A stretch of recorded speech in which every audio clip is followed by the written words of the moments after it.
I'm happy to answer them and dive deep into anything that you're stuck with, but I want to really give these concepts and make sure that it really sets the stage. If you feel like you're struggling to drop the extra weight, maybe it's energy, maybe it's holding weight, whatever that is, we want to dive a little deeper in. Hey, Marcus, great to have you back. I haven't seen you for a while. Good stuff. Cool. So to set the stage a little bit, I want to set go through some stats for you to chew on. And this is really, really important stuff because this is why most diets fail. At the end of the day, these quick fixes, these little, false promises that you're given are really what's sabotaging our ability to move forward, right? So this, 95% of diets fail and they regain the weight. And from my experience, they regain more than they initially dropped, right? So that's a pretty massive percentage.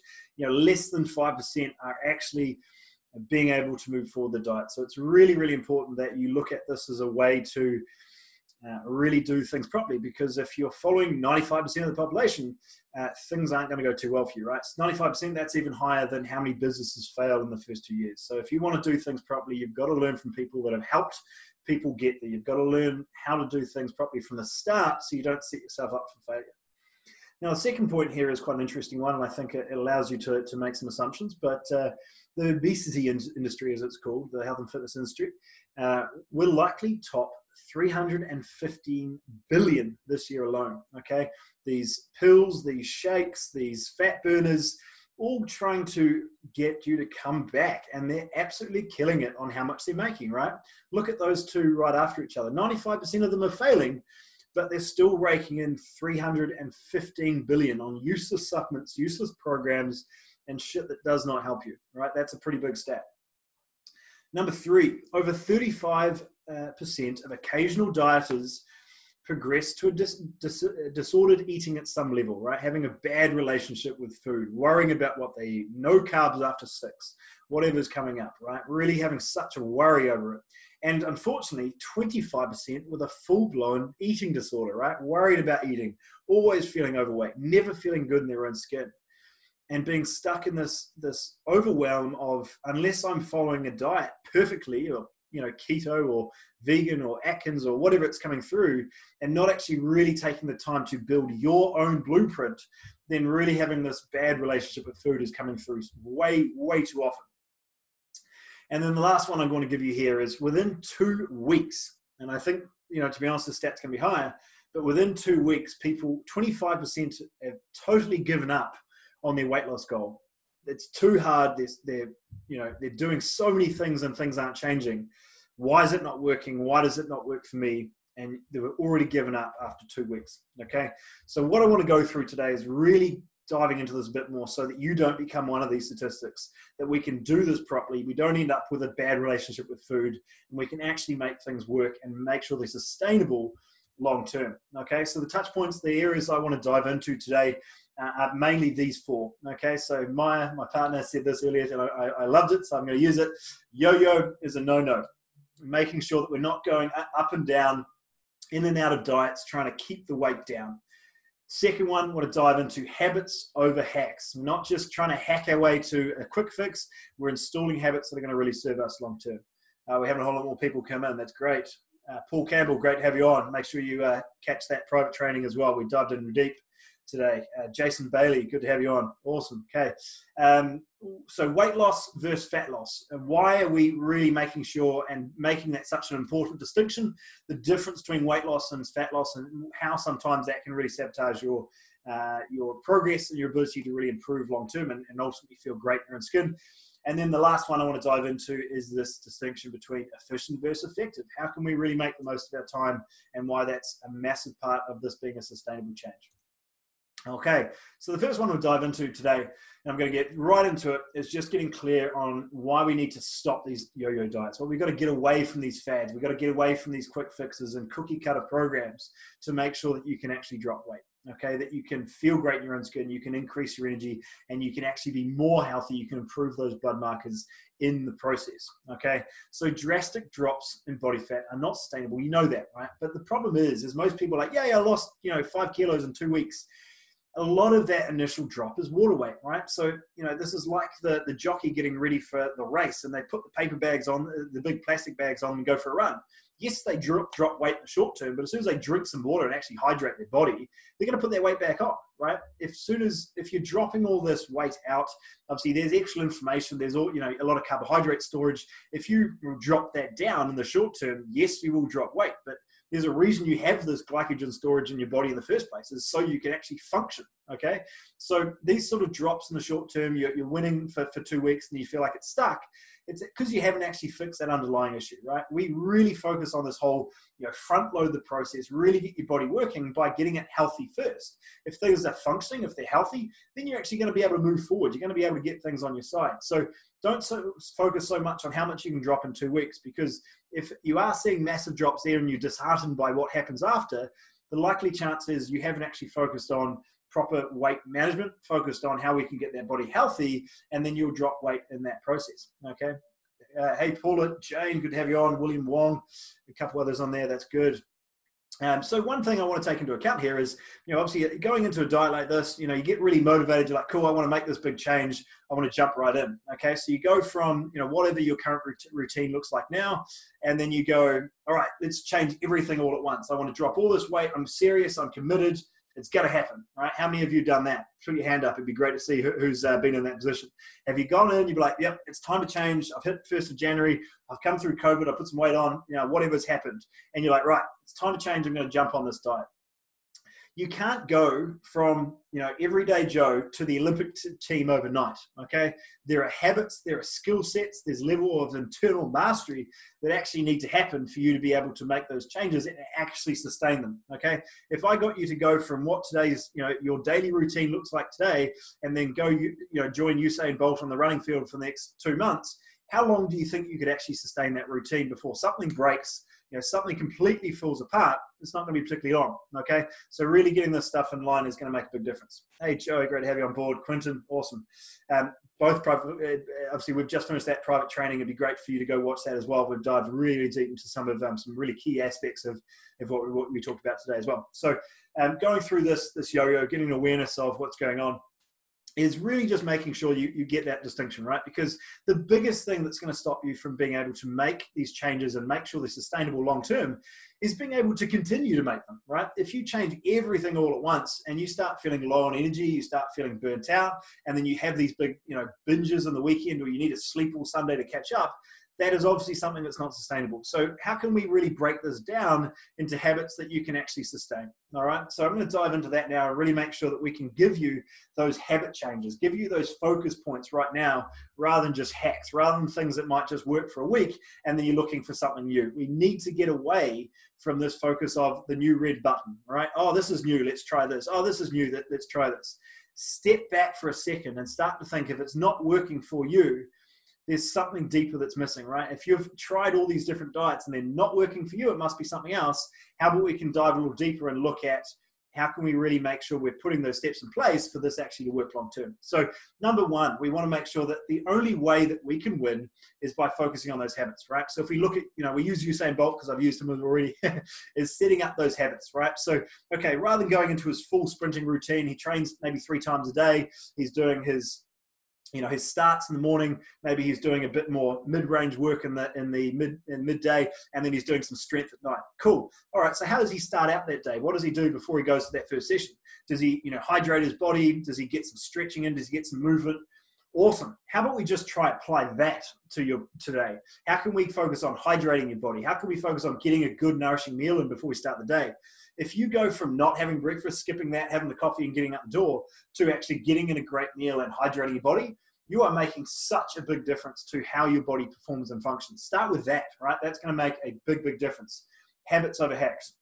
Second one is getting an awareness of, like what I've just gone through, is really breaking that down and just installing it into those small steps. So rather than doing 3 workouts a day and going through Usain Bolt's crazy schedule, how can we look at what does he do before he goes to that? What does he do to actually set up his day that you can actually apply to you right now in a small step?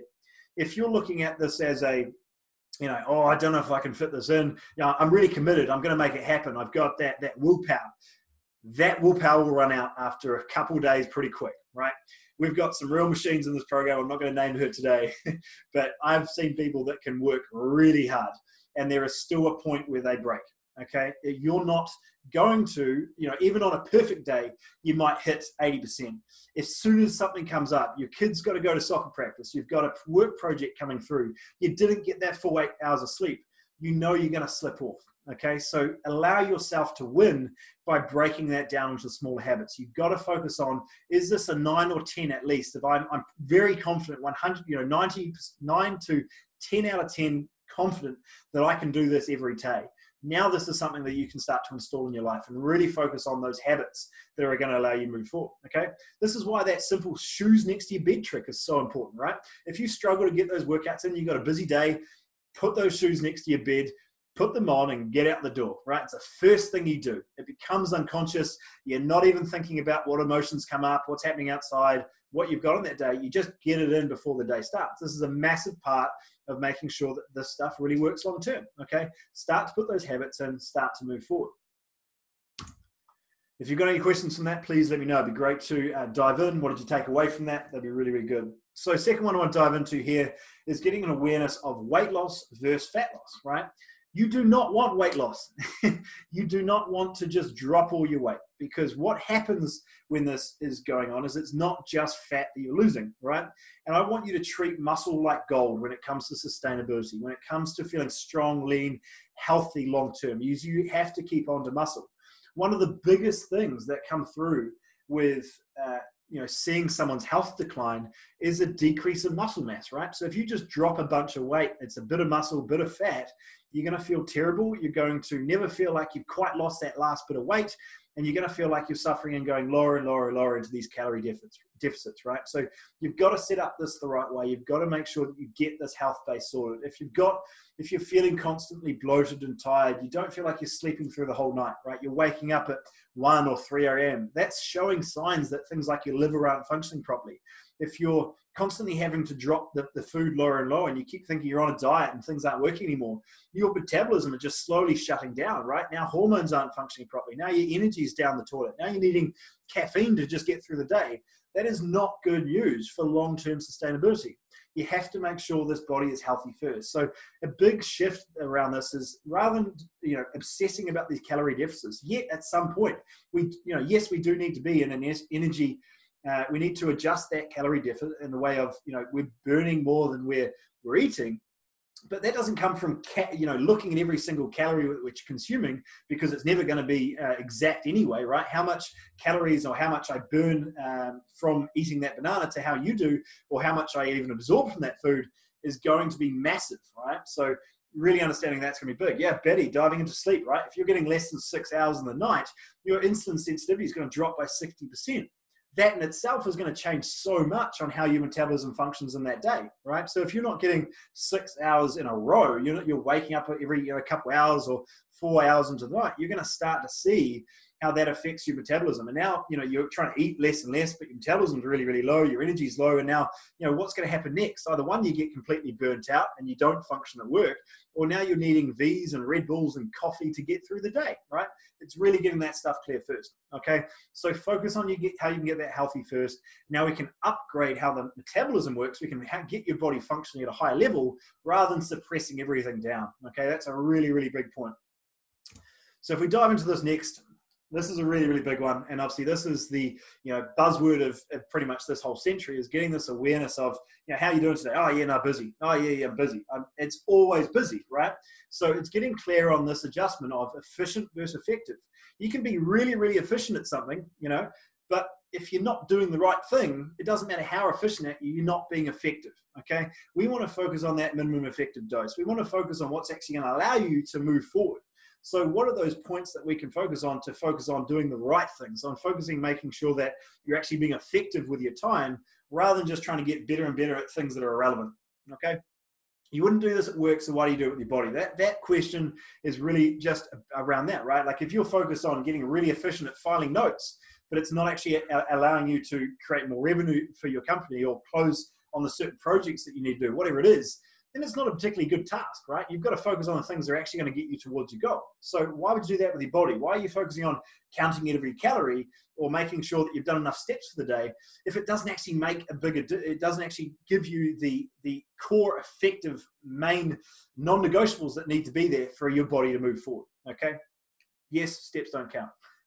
Next one I want to dive into is getting clear on minimum effective dose. Okay, so this is where we're talking about being more effective, right? So I want to get an awareness of how you're training. And obviously you can tie this to your sleep, you can tie this to your nutrition, all sorts of aspects, but training is an easier one to conceptualize. So what I want you to understand is if you're running on a treadmill for an hour, you're obviously burning an amount of calories, right? A lot of people can accept that. You're probably burning more calories than you would at rest.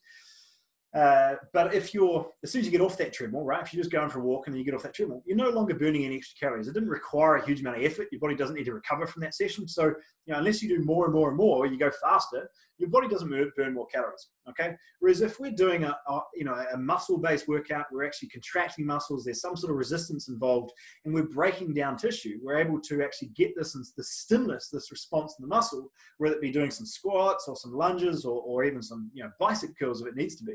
We're getting clear on, we're actually getting contraction. So yes, we're burning calories within the workout, we're burning energy, we're allowing our body to burn fat, but there's not really a huge amount going on there, right? It's pretty minimal in the full scope of things. But because we're getting that stimulus, because we're getting that response, now 24, 48 hours afterwards, we're actually upgrading this metabolism, right? So like I said on this slide here, we're focusing on getting your metabolism up, not just calories down. We're focusing on how can we do this without training. So the way you think about this is getting an awareness of, rather than just driving a car from point A to point B and you burn a certain amount of petrol and then turning it off, that's what you're doing on the treadmill, right? If we do this with our rate training or even some high intensity interval training, we're looking at getting in the car from point A to point B and then leaving it running for 24 hours. How much more petrol do you think you're going to burn, right? This is going to be the same with your rate training. So really getting clear on, there's a difference between just going for a run and doing some steps between actually effective training. So rather than getting more efficient at irrelevant things like steps and calories, how can we be more effective with focusing on like actually getting stronger, actually contracting muscles, actually shaping our body in the process? That can really, really help us move forward. And then the last one I want to dive into here that I think is a really crucial point that I don't want to skip over is an awareness of stress is both mental and physical, right? So if you're going through a really high stress time, you don't need to do a ton of training because it's actually sabotaging your ability to move forward. If you're being high cortisol all day and then you add in some training, that's still high stress, right? So I think there's a really big mismatch here where the people that are, really low, really slow and relaxed through the day, the best thing they can do is get some weight training in or get a circuit in or even a ride class could be really helpful, right? But the people that are really, really high stress all day and they're, running around between meetings are typically the people you see in those ride classes, right? So they'd be better off going to the yoga class. And then the people that are, like I said, slow and calm or whatever, that they need to get that body up. They need to actually challenge that body. They actually need a reason to change. So it's getting an awareness of where do you feel like that day was and navigating that depending on what's going on in your life. I think that's a really, really important point. I hope you take something away from that. So maybe make that reflection on where you're at currently is if you feel like you're in a position that your body's not responding and you feel like you're working harder and harder on it, maybe make that reflection on what's happening with your life. And that can sometimes be really challenging, right? Because if you're so used to having a high stress day every day, it might just feel like normal. So taking a step back to really get an awareness of, stress is both mental and physical. It's still going to elevate cortisol. It's still going to affect your ability to recover, rejuvenate, restore, and actually get this body functioning at a high level. So manipulating your training to keep things on track with that is going to make a big difference. And obviously also your nutrition. Cool. So what you do instead, right? I've gone through a lot. I've gone through hopefully a couple of concepts that open your eyes to how to do this smarter. What should be those main points?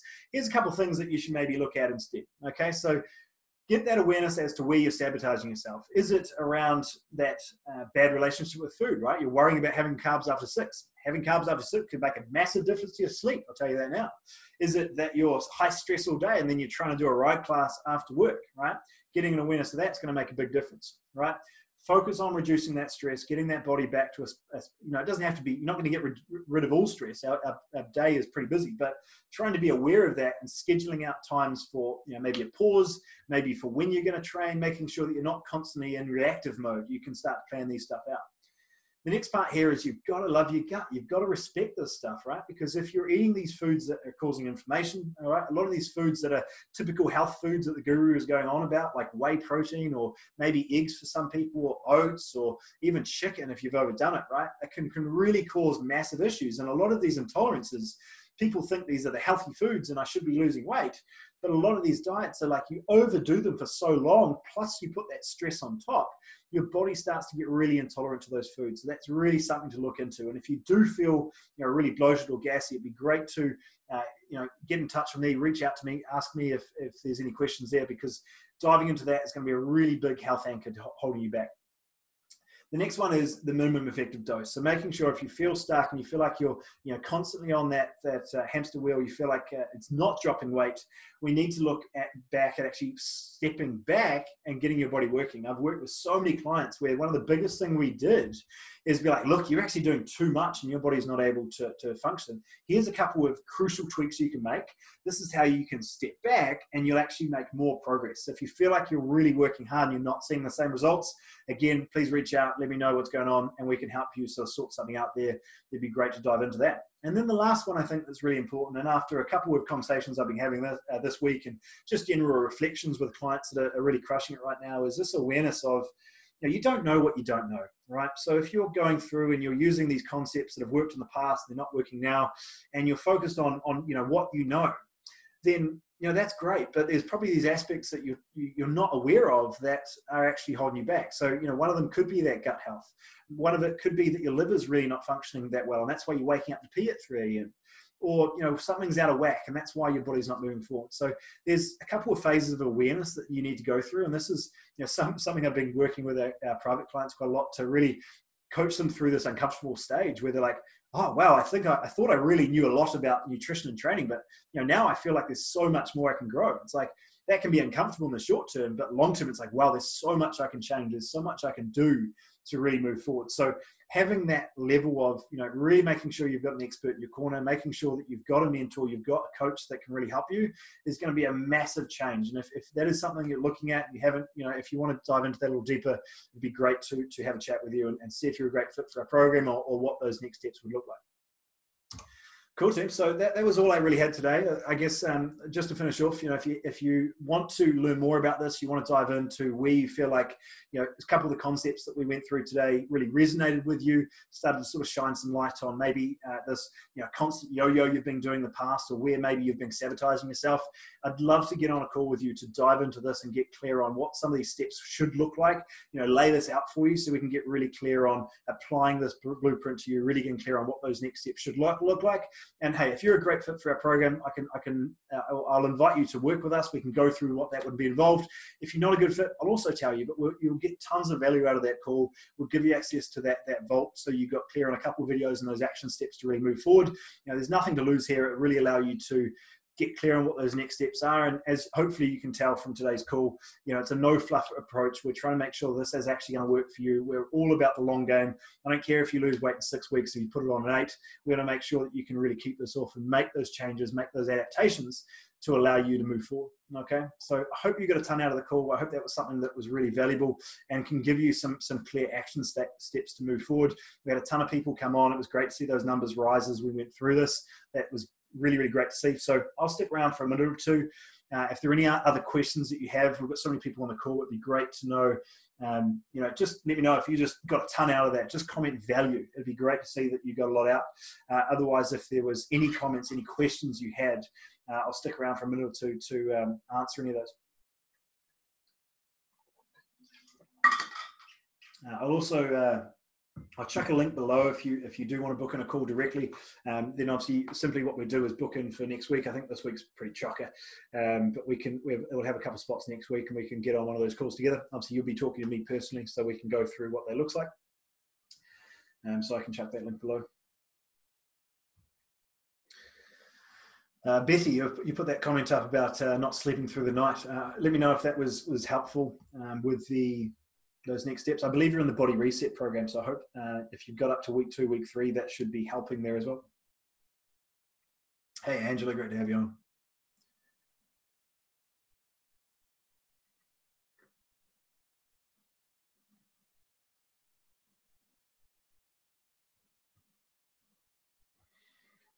Cool, team. I think there's a bit of a lag in the audio on this. I believe it's 20, 30 seconds behind. But if there's anything else, I'll stick around in the Facebook group for 5 or 10 minutes, and then we can dive into that. Hey, Chris, great to have you on. I'm happy you found that useful.